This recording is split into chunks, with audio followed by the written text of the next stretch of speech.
Good afternoon, ladies and gentlemen, and honorable members in the dais. So much has been said about this subject that there's very little for me to say. So I shall probably hasten to express the vote of thanks to all illustrious members who had their share of thoughts on this particular subject, which undoubtedly has great significance and great impact upon the future of the international world and specifically the Indian economic structure. I think the two key words which appear to be extremely important in this subject, apart from the word like economy and etc., the policy and strategies, I think resilience and sustainability. And I think speaker after speaker presented the view about these two subjects. I think Shishir Jaipuria gave a very panoramic view of the entire global situation with a specific context of how it's going to impact India. And I think one of the very important things that we need to learn from this aspect is that even in adverse situation within your country or globally, if you can get some advantage out of that. And one of the great examples, of course, that we all talked about was Russia-Ukraine war, where Europe and America suffered on account of massive burden of contribution, this, that, and other. India had an advantage because of its diplomatic relations. So several instances of this kind can be quoted. And if we are internally strong, if we have our own inner strengths in our country and in politics and society and economy, I think we are eminently qualified to tolerate and bear all kinds of shocks that the word economic disruption can possibly talk about or cause that. Several other areas that we can talk about in terms of building a strength, resilience, sustainability, etc. We can talk about diversification, infrastructure development, startups. Education, I think, probably needs to be really looked at in a very serious manner, where I think one of the things which Dr. Pandey mentioned about that, there's a huge gap between theoretical presentation in the colleges and its conversion into commercial activity, like the patents. It's very true, in terms of the patents that we develop in our country are far too meager in comparison to the developing country. And I think we do that original kind of conversion, our research, or not merely writing papers, but converting them to commercial activity or something which is amenable to provide benefit to people, probably would make more sense. I was quite happy to hear Mr. Professor Ken from, although there's a bit of a problem in terms of articulation, but I think one of the things message that he was trying to give has a complete synchronization with the concept that we believe in India. He talked about wisdom in moderation. Wisdom in moderation really is really very interesting as part of our heritage.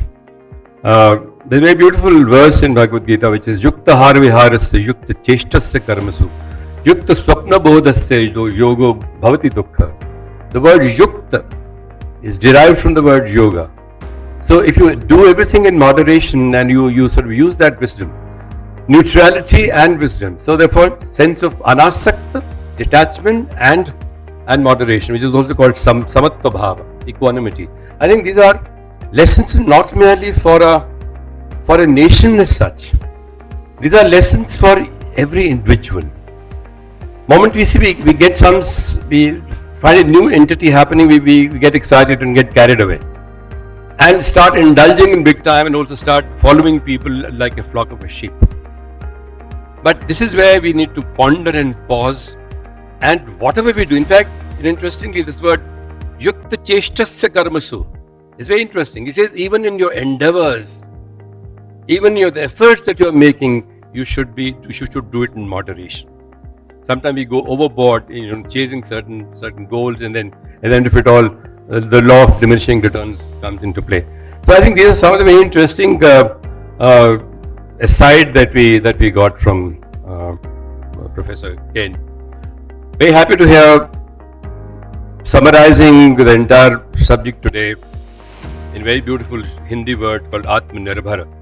I think Professor Pandey summed up the entire. अंग्रेजी में तो 15 शब्द थे, लेकिन हिंदी में वो आत्मनिर्भर word actually signifies the topic today. And I think Atmanirbharta not only connotes that we are self-sufficient, which is the English translation, but also we have the kind of necessary resilience from within, both in terms of economically, as well as socially, as well as psychologically and emotionally. I think these are extremely important components that we need to look at in overall context. So when we talk about resilience, and resilience which is also provides a sense of sustainability, and I think this is a message that we all must look at when we are talking in terms of restructuring the entire economic base of the country, in terms of several suggestions that came up, including fiscal prudence, in terms of startups and this, that, and all these things obviously are very important. But at the end of it all, every individual, every citizen of this country must promote and propagate and indeed practice the concept of Atmanirbharta, resilience, like rising phoenix from the ashes, as it were. तो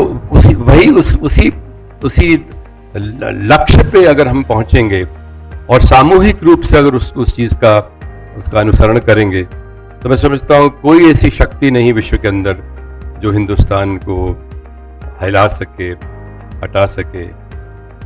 तो ये एक प्रण हम लोगों को, अपने खासतौर से बच्चों को, अगली जनरेशन को ये देना पड़ेगा कि हमें अपना जो भी प्रयास करें समत्व भाव से करें, मॉडरेशन से करें, और प्रयास करें कि हमारा जो भी योगदान, कंट्रीब्यूशन हम कर रहे हैं समाज के लिए, देश के लिए, वो उस आत्मनिर्भरता के लक्ष्य की ओर केंद्रित है. आप सब लोग का बहुत बहुत धन्यवाद. आप सब लोग इस अवसर पे आए, विशेष तौर से सभी वक्ताओं को, all speakers gave it such an excellent kind of a denomination of what the subject is all about, and we certainly look forward to some very interesting observations and conclusions coming from at the end of the various panel discussion that you're going to have during the course of the day.